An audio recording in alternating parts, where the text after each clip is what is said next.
काका पुतण्याची बंद दाराआड चर्चा, काका पुतणे पुन्हा एकत्र येणार का, अशा चर्चा महाराष्ट्राच्या राजकारणात मागील अनेक दिवसापासून रंगत आहेत। रविवारी पुणे येथे साखर सहकारी गटाची बैठक पार पडली।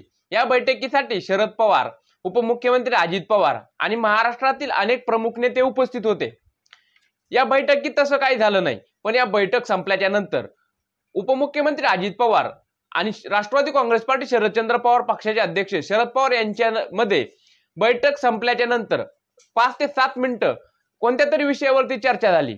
आता ही चर्चा नेमकी कोणत्या विषयावरती झाली हे अद्यापही समजलेलं नसलं तरी ही झालेली चर्चा पाहता महाराष्ट्राच्या राजकारणामध्ये पुन्हा एकदा काका पुतणे एकत्र येणार का या चर्चेला उधाण आलंय। महाराष्ट्राच्या राजकारणामध्ये मागच्या अनेक दिवसापासून अजित पवार आणि शरद पवार किंवा राष्ट्रवादी काँग्रेस पार्टी व राष्ट्रवादी काँग्रेस पार्टी शरदचंद्र पवार हे दोन्ही पक्ष एकत्र येणार अशा चर्चा रंगत आहेत। या चर्चा रंगण्यामागे प्रमुख कारण म्हटलं तर मागच्या अनेक दिवसांपासून शरद पवार आणि अजित पवार यांच्यामध्ये वाढत्या भेटी, शरद पवार आणि अजित पवार हे अनेक कार्यक्रमामध्ये एकत्र येताना दिसत आहेत, त्यामुळे या चर्चेनं आणखी उधाण येतंय। रविवारी झालेल्या बैठकीत सुद्धा अजित पवार, दिलीप वळसे पाटील, शरद पवार हे एकत्र बैठकीसाठी आले होते। ही बैठक संपल्याच्या नंतर सुमारे 5 ते 7 मिनिटं अजित पवार आणि शरद पवार यांच्यामध्ये कोणत्या तरी विषयावरती चर्चा झाली।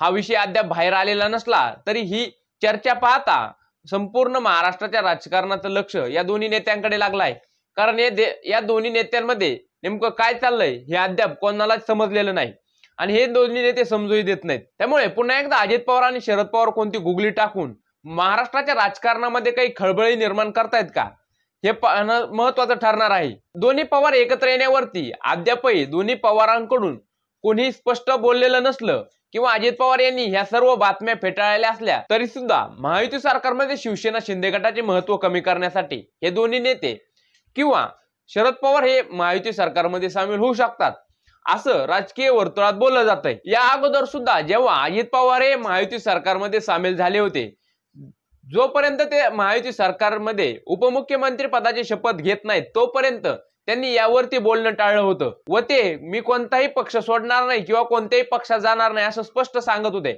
पण ऐनवेळी त्यांनी महायुती सरकारमध्ये गेले व उपमुख्यमंत्री पदाची शपथ घेतली, त्यामुळे पुन्हा एकदा ह्या दोन्ही राष्ट्रवादी एकत्र येऊन महायुती सरकारमध्ये सामील होत आहेत का हे पाहणं तितकंच महत्त्वाचं ठरणार आहे। मित्रांनो, तुम्हाला काय वाटतं, अजित पवार व शरद पवार पुन्हा एकत्र येतील का व महायुती सरकारमध्ये सामील होतील का? तुमचं मत कमेंट करून नक्की सांगा।